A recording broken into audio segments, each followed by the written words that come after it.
আবু জেহেল, আবুল আহাব, Utba, Saiba, Walid ইবনে মুগিরা এরা ধারাবাহিকভাবে রাসূল সাল্লাল্লাহু আলাইহি সাল্লামের কাছে কোরআন তেলাওয়াত শুনতো। রাসূলের কাছে কি ওহী নাজিল হতো এটা তারা খোঁজ রাখতো। সেই ধারাবাহিকতা একদিন ওয়ালিদ ইবনে মুগিরা, এই ব্যক্তির নাম ওয়ালিদ ইবনে মুগিরা, কোরআন মাজিদে তার সম্পর্কে দুই সূরাতে দুই জায়গাতে আলোচনা এসেছে। প্রথম আলোচনা এসেছে সূরা কলম, সূরা কলামের প্রথমের দিকে, সূরা কলামের প্রথমের দিকে ওয়ালিদ ইবনে মুগিরার জন্ম, তার বেড়ে ওঠা, তার কর্ম, এই কথাগুলো আল্লাহ তাআলা বলছেন। আর রাসূল সাল্লাল্লাহু আলাইহি সাল্লাম যখন ইসলামের দাওয়াত দেওয়া শুরু করলেন, আর সেই সময় ওয়ালিদ ইবনে মুগিরা মক্কার সবচেয়ে বড় লোক ছিলেন। ওয়ালিদ ইবনে মুগিরার কি পরিমাণ সম্পদ ছিল, কি পরিমাণ রাসূল সাল্লাল্লাহু আলাইহি সাল্লামের বিরোধিতা করেছিলেন, এই কথাগুলো আল্লাহ তাআলা কোরআন মাজিদের ৭৪ নম্বর সূরা, সূরার নাম মুদ্দাসির, এই সূরাতে আল্লাহ তাআলা বলছেন ১১ নম্বর আয়াত থেকে শুরু করে ৩০ নম্বর আয়াত পর্যন্ত ২০ আয়াত নাজিল করে আল্লাহ তাআলা ওয়ালিদ ইবনে মুগিরার কর্ম রাসূল সাল্লাল্লাহু আলাইহি সাল্লামকে বলেন যে একদিন ওয়ালিদ ইবনে মুগিরা রাসূল সাল্লাল্লাহু আলাইহি সাল্লামের কাছে এসে রাসূলের কাছ থেকে কোরআন শুনছিল। ওয়ালিদ ইবনে মুগিরা সেই জামানাতে শিক্ষিত মানুষ ছিল, যে রাসূল সাল্লাল্লাহু আলাইহি সাল্লামের কাছ থেকে কোরআন শুনে বুঝতে পেরেছিলেন যেটা আল্লাহ তাআলার পক্ষ থেকে অবতীর্ণ কিতাব, কিন্তু তিনি ঈমান আনে নাই। ঈমান না আনার পিছনে দায়ী হলেন আবু জেহেল। কেননা ওয়ালিদ ইবনে মুগিরা যখন কোরআন শুনে রাসূলের দরবার থেকে ফিরে আসেন এবং তিনি তার নিকটতম ব্যক্তিদের কাছে মন্তব্য করে বসেন যে মুহাম্মদ যে কথাগুলো বলে এই কথাগুলো তার নিজের বানানো কথা নয় এবং এই কথাগুলো আল্লাহ তাআলার পক্ষ থেকেই, এতটুকু মন্তব্য করেন শুধু। আর এই মন্তব্য যাদের সামনে করেন ওয়ালিদ ইবনে মুগিরা, তারা খবরটা আবার পাস করে আবু জেহেল পর্যন্ত পৌঁছায়। যখন আবু জেহেলের কাছে খবরটা যায়, আবু জেহেল ছিল সেই জামানাতে সব থেকে ধূর্ত মানুষ। আবু জেহেলের আসল নাম আবু জেহেল না, আবু জেহেলের আসল নাম হলো ওমর। আবু জেহেলের আসল নাম হলো ওমর। এবং জাহিলিয়াতের সময়ে মক্কাতে যেই লোকগুলো সর্বাধিক শিক্ষিত ছিল এদের ভিতরে আবু জেহেল একজন ছিল। এবং তিনি উট যখন রাস্তা দিয়ে চলাচল করত, উটের পায়ের ছাপ দেখে দেখেই, এমনিতেই উটের পায়ের ছাপ দেখেই অথবা উটের যে বিষ্ঠা, এই বিষ্ঠা রাস্তাতে পড়ে থাকতে দেখেই আবু জেহেল বলতে পারত কোন গোত্রের, কোন বাড়ির, কোন মালিকের উট এই রাস্তা দিয়ে গেছে। এরকম মেধা তার ছিল। এ কারণে আরবের লোকেরা আবু জেহেলকে আবুল হেকাম, জাহিলিয়াতের সময়ে আবুল হেকাম, বা হেকাম মানে হলো প্রজ্ঞাবান আর আবু মানে পিতা, প্রজ্ঞাবানদের জনক, এই উপাধি আবু জেহেলকে দেয়। কিন্তু নবুয়াত পাওয়ার পরে রাসূল সাল্লাল্লাহু আলাইহি সাল্লামের বিরোধিতা যখন করতে শুরু করেন, তখন তার বিরোধিতার কারণে সেই আবুল হেকাম উপাধি লাভকারী ব্যক্তি আবু জেহেল, তথা জেহেল, জাহাল শব্দের অর্থ হলো মূর্খ, এই মূর্খে পর্যন্ত পৌঁছে যায়।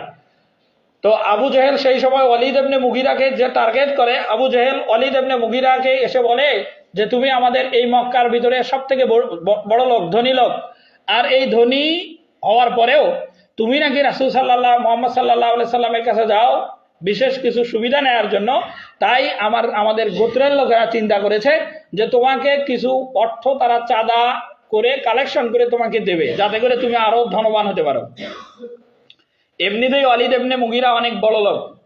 তাফসির ইবনে কাসিরে আছে যে মক্কা থেকে তায়েফ পর্যন্ত বর্তমান কিলোমিটার অনুযায়ী গণনা করে ৯০ কিলোমিটার হয়। মক্কা থেকে তায়েফ পর্যন্ত কিলোমিটারে ৯০ কিলোমিটার বর্তমানে হয়।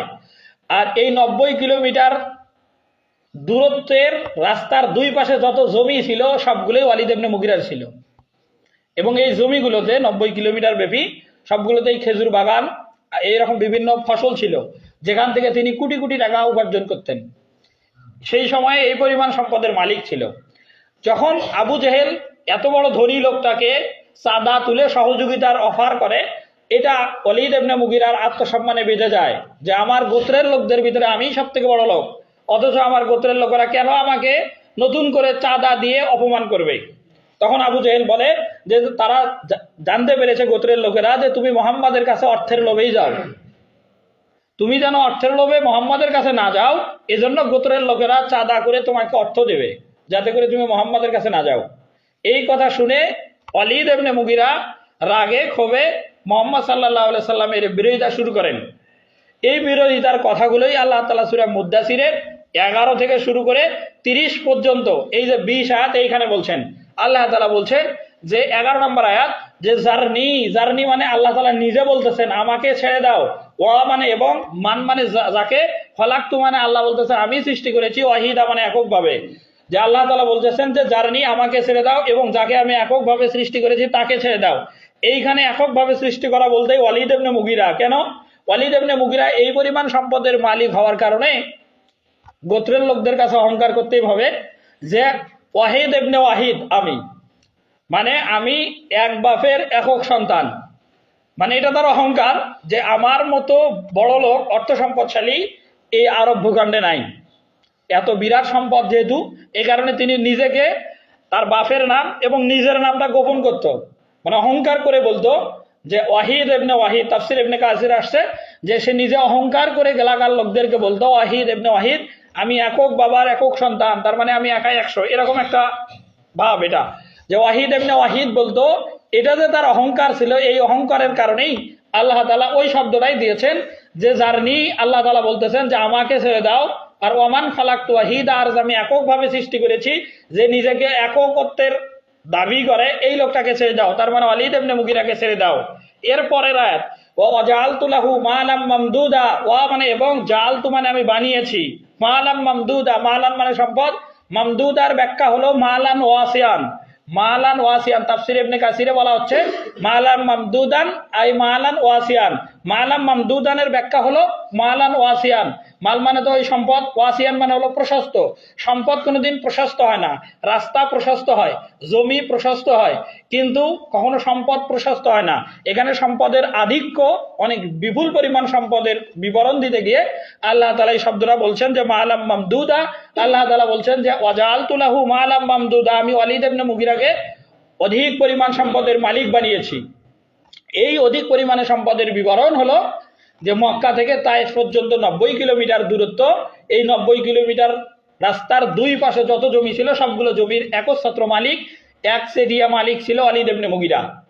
আর এখান থেকে আরো একটা কথা বলা যেতে পারে যে শুধুমাত্র যে ওয়ালিদ ইবনে মুগিরার এই সম্পদটুকুই ছিল এমনটা না, এটা ছাড়াও ওয়ালিদ ইবনে মুগিরার আরো অনেক সম্পদ ছিল, এটা তার মেইন সম্পদ ছিল এই মক্কা থেকে তায়েফ পর্যন্ত।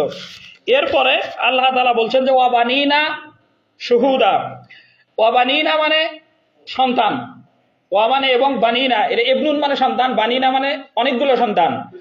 তার কয়টা সন্তান ছিল তাফসীর ইবনে কাসির আছে, কোন মুফাসসির বলেছেন তার সন্তান ছিল 9 জন, আবার কোন মুফাসসির বলেছেন তার সন্তান ছিল 13 জন।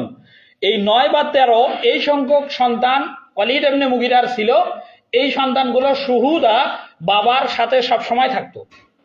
ওয়াবানিনা শুহুদা, ওয়ালিদ ইবনে মুগিরার 11 বা 13 জন, 9 বা 13 জন সন্তান ছিল এবং এই সন্তানগুলো সবগুলোই তার সাথেই সবসময় থাকতো।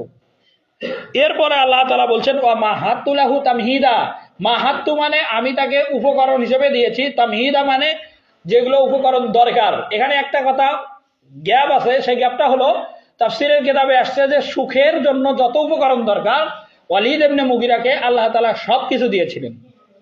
আর মানুষ সুখের জন্য, ভালো থাকার জন্য যে উপকরণগুলো আল্লাহ তাআলার পক্ষ থেকে পায় এই উপকরণগুলোকে নেয়ামত বলে। আল্লাহ তাআলার পক্ষ থেকে মানুষ সুখে থাকার জন্য, ভালো থাকার জন্য যে নিয়ামতগুলো পায়, মানে যে উপকরণগুলো পায়, এগুলোকে আরবিতে নিয়ামত বলে। আর নিয়ামত পাওয়ার পরে একজন বান্দার কি হবে আল্লাহ তাআলা সেই কথাটা বলছেন যে লাইন শাকারতুম লা আযীদান্নাকুম, নিয়ামত পাওয়ার পরে যদি তোমরা কৃতজ্ঞ হও আমি বাড়ায় দিব, মানে নিয়ামত আল্লাহ বাড়ায় দিবে। এরপরে আবার বলছেন ওয়ালাইন কাফারতুম, আর যদি নিয়ামত পাওয়ার পরে কুফরি করে আল্লাহ তাআলা তাকে সতর্ক করতেছেন ইন্না আযাবি লাশাদীদ, আল্লাহ তাআলা তাকে অবশ্যই শক্ত আযাবের ব্যাপারে সতর্ক করতেছেন যে কুফরি করলে শক্ত আযাব আছে। এ কারণে আমরা দোয়ায়ে কুনুতে প্রতিদিন নামাজে বলি যে ওয়ানাস কুরুকা, আল্লাহ আপনার কৃতজ্ঞতা প্রকাশ করি, ওয়ালানা কুরুকা, আপনার নাফরমানি করি না। এটা দোয়ায়ে কুনুতে প্রতিদিন সন্ধ্যায় ঘুমানোর সময়, ঘুমানোর আগে আমরা এটা এশার নামাজের পরে বলেই ঘুমাই যে ওয়ানাস কুরুকা, আল্লাহ আপনার কৃতজ্ঞতা করি, ওয়ালানা কুরুকা, আর আমরা আপনার অকৃতজ্ঞ করি না। আর আল্লাহ তাআলা ওয়ালিদ ইবনে মুগিরার ক্ষেত্রে বলতেছেন ওয়া মাহাত্তু লাহু তামহিদা, সুখে থাকার যত উপকরণ দরকার, তার বাড়িঘর, স্ত্রী, ছেলে মেয়ে, তারপরে তার যত দাস দাসী থাকা দরকার, সব উপকরণ আল্লাহ তাআলা তাকে দান করেছিলেন। এরপরে আল্লাহ তাআলা বলছেন সুম্মা ইয়াতমাউ আন আযীদ, এরপরেও ওয়ালিদ ইবনে, সুম্মা মানে অথবা, ইয়াতমাউ মানে হলো কামনা করে, আন মানে হতে, আযীদা মানে অতিরিক্ত।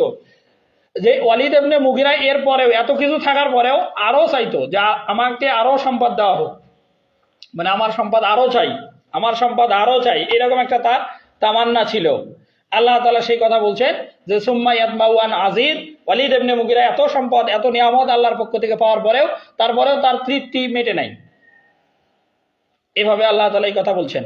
এরপরে আল্লাহ তাআলা বলছেন যে কাল্লা ইন্নাহু কানা লিআয়াতিনা আনিদা।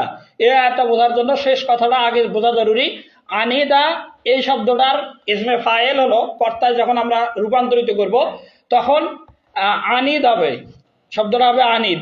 আর আনিদা এটা যদি ইসমে ফাইল হয় শব্দটা হবে আনিদ। আনিদ মানে হলো যিনি জেনে বুঝে আল্লাহর নিয়ামতকে অস্বীকার করে এবং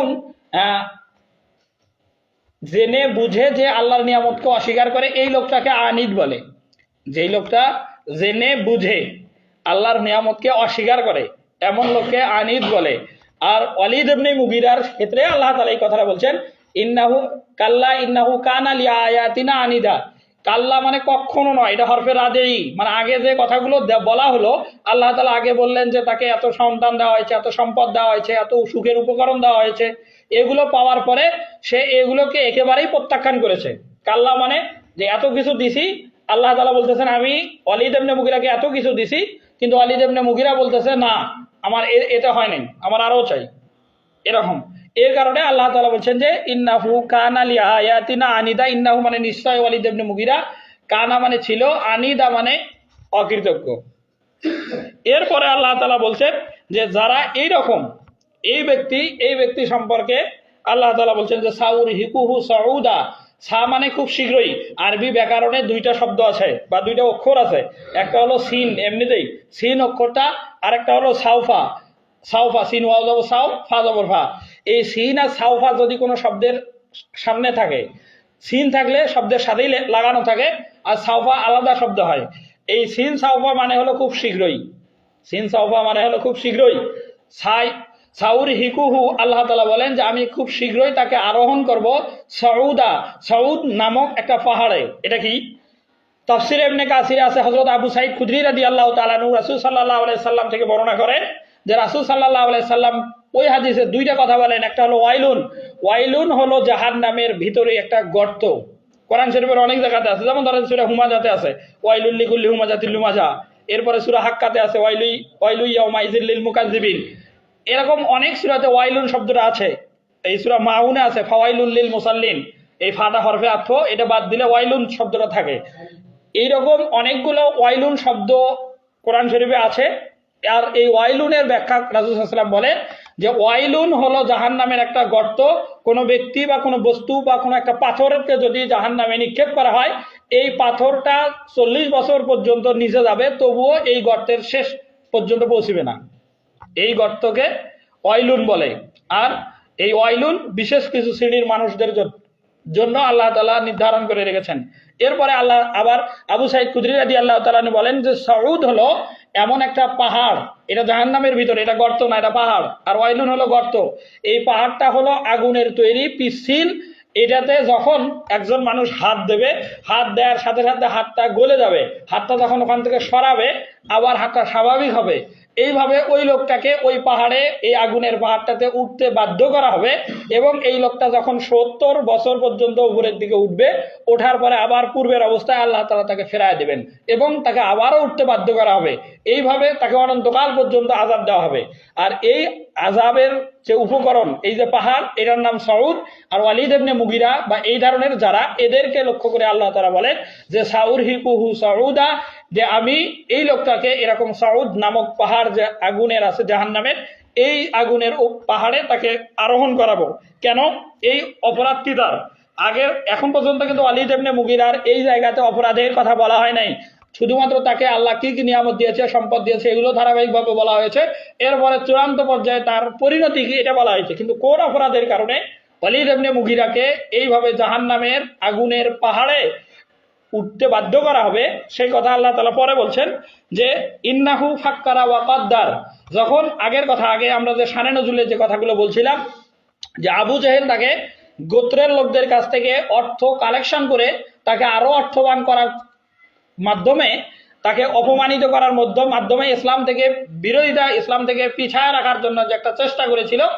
আর পরবর্তীতে আবু জেহেল আবার ওই ওয়ালিদ ইবনে মুগিরাকে প্রস্তাব করে যে যেহেতু গোত্রের লোকেরা সবাই জেনে গেছে যে তুমি মোহাম্মদ সাল্লাল্লাহু আলাইহি সাল্লামের কাছে গিয়ে কোরআন শুনে মুগ্ধ হয়েছো, এই কারণে তোমার এমন কিছু বলা উচিত গোত্রের লোকদের কাছে যাতে করে গোত্রের লোক বিশ্বাস করে যে তুমি ইসলাম কখনোই গ্রহণ করবে না, মোহাম্মদ সাল্লাল্লাহু আলাইহি সাল্লামের বিরুদ্ধচারণ তুমি করবেই, এরকম একটা মন্তব্য তুমি করো। এই কথা বলার পরে ওয়ালিদ ইবনে মুগিরা ইন্নাহু ফাক্কারা, ইন্নাহু মানে ওয়ালিদ ইবনে মুগিরা নিশ্চয়, ফাক্কারা মানে চিন্তা করা, ফিকির করে, চিন্তা করে, ওয়াকাদ্দারা এবং এরপরে স্থির করে কি, যে শেষের দিকে আল্লাহ তাআলা বলছেন, সে বলছিল ইনহাজা ইল্লা সিহরুই ইউসার, যে মোহাম্মদ সাল্লাল্লাহু আলাইহি সাল্লামের কাছে বিশেষ কিছু জাদু আছে এবং তিনি যে কথাগুলো বলে ইনহাজা ইল্লা কাউলুল বাশার, এগুলো মানুষের কথা, এগুলো হলো তার নিজের মন গড়া কথা, কোরআন শরীফের নামে সে বলে, আল্লাহর নামে বলে, এবং সে তার কাছে জাদু আছে, যে জাদুর কারণে মানুষ তার কাছে যখন কথা শুনতে যায় সেই কথা আকৃষ্ট হয়ে তার কাছ থেকে আর দূরে সরাতে পারে না। যেমন একজন ব্যক্তির নাম মুসলিম শরীফে হাদিস আছে, নাম হলো জিমাদ। এই জিমাদ যখন তার বাড়ি ছিল ইয়ামেন থেকে ব্যবসা করার জন্য মক্কায় যখন আসেন, মক্কার লোকেরা বিশেষ করে এই আবু জেহেল, আবুল আহাব, উতবা, সাইবা এরা সবাই মোহাম্মদ সাল্লাল্লাহু আলাইহি সাল্লাম সম্পর্কে জিমাদকে বলেন। আর জিমাদ পেশাগত জীবনে ব্যবসায়ী হলেও তিনি ঝাড়ফুঁকের কাজ জানতেন, তিনি মানুষকে মানে এই কবিরাজি শাস্ত্র তার জানা ছিল। এই কারণে আবু জেহেল, আবুল আহাব এরা সবাই মিলে জিমাদের কাছে যায়, গিয়ে বলে যে আমাদের গোত্রে মোহাম্মদ সাল্লাল্লাহু আলাইহি সাল্লাম নামে একজন ব্যক্তি আছে, তাকে আমরা অসুস্থ মনে করি, তাকে জিনে আক্রমণ করেছে বা জিন স্পর্শ করেছে, এরকম আমরা মনে করি, যে তুমি তাকে কিছু মানে তোমার যে কবিরাজি শাস্ত্র সেই আলোকে তাকে চিকিৎসা দাও। এই জিমাদ যখন রাসূল সাল্লাল্লাহু আলাইহি সাল্লামের কাছে যায়, রাসূল সাল্লাল্লাহু আলাইহি সাল্লামকে গিয়ে প্রথমে বলেন যে আমি জিমাদ ইয়ামেন থেকে এসেছি তোমার চিকিৎসা করার জন্য, আমাকে বলা হয়েছে, আমি সেই উদ্দেশ্যেই তোমার কাছে আসা, এইরকম করে বলেন। এরপরে রাসূল সাল্লাল্লাহু আলাইহি সাল্লাম তার সামনে আমরা যারা প্রতিদিন খুতবাতে প্রথম যে কথাগুলো বলি যে ইন্নাল হামদা আলহামদুলিল্লাহি নাহমাদুহু ওয়া নাস্তাঈনুহু ওয়া নাস্তাগফিরুহু ওয়া নুমিনু বিহি ওয়া নাস্তাহদিহি, এই ধরনের যে কথাগুলো আমরা প্রথমে খুতবাতে বলি, এই কথাগুলোই রাসূল সাল্লাল্লাহু আলাইহি সাল্লাম জিমাদের সামনে বলেন। জিমাদ কথাগুলো শোনার পরে এতটা আকৃষ্ট হন, এরপর রাসূল সাল্লাল্লাহু আলাইহি সাল্লামকে বলেন যে আরেকবার বলো। রাসূল সাল্লাল্লাহু আলাইহি সাল্লাম যখন দ্বিতীয়বার বলেন, এরপরে আবারও বলেন যে তুমি তৃতীয়বার বলো। রাসূল সাল্লাল্লাহু আলাইহি সাল্লাম যখন এই কথাগুলো তৃতীয়বার পর্যন্ত বলেন, এই তিনবার শোনার পরে জিমাদ নিজের থেকেই মন্তব্য করেন যে এত সুন্দর কথা কোনো জাদুগ্রস্ত লোক বা জিনে স্পর্শ করা লোকের মুখ থেকে বের হতে পারে না। তখনই তিনি জিমাদ রাসূলের হাতে হাত রেখে ইসলাম গ্রহণ করে মুসলমান হয়ে যান। এবং পরবর্তীতে দেখা যায় যে আবু জেহেল, আবুল আহাব, উতবা, সাইবা যারা রাসূল সাল্লাল্লাহু আলাইহি সাল্লামের কে জিনে ধরেছে বা তাকে জাদু করা হয়েছে এরকম মনে করে তাকে চিকিৎসার জন্য যাকে চিকিৎসক হিসেবে বানানো হলো, দেখা গেল যে চিকিৎসা করার জন্য গেল সেই নিজেই সেই রোগের রোগী হয়ে গেল। এই কারণে ওয়ালিদ ইবনে মুগিরা শেষে মন্তব্য করেছিল ইন্নাহু ফাক্কারা ওয়া কাদ্দার, সে চিন্তা করে সিদ্ধান্তে উপনীত হয়েছিল যে ইনহাজা ইল্লা রাজুলুই ইউসার, যে মোহাম্মদ সাল্লাল্লাহু আলাইহি সাল্লাম একজন জাদুগ্রস্ত ব্যক্তি এবং তিনি যেটা বলেন কওলুল বাশার, সাধারণ মানুষের মতোই কথা বলেন। এই কারণেই ওয়ালিদ ইবনে মুগিরার সম্পর্কে আল্লাহ তাআলার ফয়সালা হলো যে সাউর হিকাহু সাউদা, তাকে এমন একটা পাহাড়ে, আযাবের পাহাড়ে তাকে উত্তীর্ণ করা হবে। এই কথাগুলো বলার পরে আল্লাহ তাআলা বলছেন যে কুতিলা কাইফা কদ্দার, কুতিলা মানে হলো হত্যা হওয়া, এটা মাজহুলের সিগা, অর্থ হলো ধ্বংস হোক। আল্লাহ তাআলা নিজে এই ওয়ালিদ ইবনে মুগিরাকে অভিশাপ দিচ্ছেন এভাবে যে কুতিলা কাইফা কদ্দার, যে লোকটা প্রথমে কোরআন শুনলো রাসূলের দরবার থেকে, রাসূলের মুখ থেকে শুনে তার ভালো লাগলো, ভালো মন্তব্য তৈরি হলো, কিন্তু পরে দেখা গেল আবু জেহেলের কুমন্ত্রণার কারণে সিদ্ধান্ত পরিবর্তন করলো। এটার প্রতি আল্লাহ তাআলা ইঙ্গিত করে বলতেছেন কুতিলা ধ্বংস হোক ওয়ালিদ ইবনে মুগিরার, যে কাইফা কদ্দার, কিভাবে সে এমন সিদ্ধান্তে পৌঁছতে পারলো। এরপরে সুম্মা কুতিলা কাইফা কদ্দার, আবারও আল্লাহ তাআলা দ্বিতীয়বার অভিশাপ দিচ্ছেন বা ওয়ালিদ ইবনে মুগিরার সম্পর্কে বলছেন যে তার ধ্বংস হোক, যে কি করে এরকম সিদ্ধান্তে উপনীত হতে পারলো। এই কথাগুলো থেকে বোঝা যায় যে রাসূল সাল্লাল্লাহু আলাইহি সাল্লামের মুখ থেকে কোরআন শুনে রাসূল সাল্লাল্লাহু আলাইহি সাল্লামের জামানাতেই অনেকে ইসলাম গ্রহণ করে মুসলমান হয়েছেন, আবার অনেকে বিরুদ্ধাচরণ করেছেন, যার প্রমাণ রাসূল সাল্লাল্লাহু আলাইহি সাল্লামের কাছে অবতীর্ণ আয়াত যে ওয়ানুনাজ্জিলু মিনাল কুরআন মা হুয়া শিফাউ ওয়া রাহমাতুল লিল মুমিনিন ওয়া লা ইয়াজিদু যালিমিনা ইল্লা খাসারা। মুমিনদের জন্য কোরআন মাজিদ হলো শেফা এবং রহমত, আর যারা জালেম তাদের জন্য ক্ষতির কারণ। আল্লাহ তাআলা আমাদেরকে মুমিন হিসেবে কবুল করে কোরআনের যতগুলো দিক নির্দেশনা আল্লাহ তাআলা দিয়েছেন মানব জাতির কল্যাণের জন্য সকল প্রকার দিক নির্দেশনাগুলো আমাদের দ্বারা বাস্তবায়ন করার তৌফিক আল্লাহ তাআলা আমাদের সকলকে দান করুক। সকলে বলি আল্লাহুম্মা আমিন।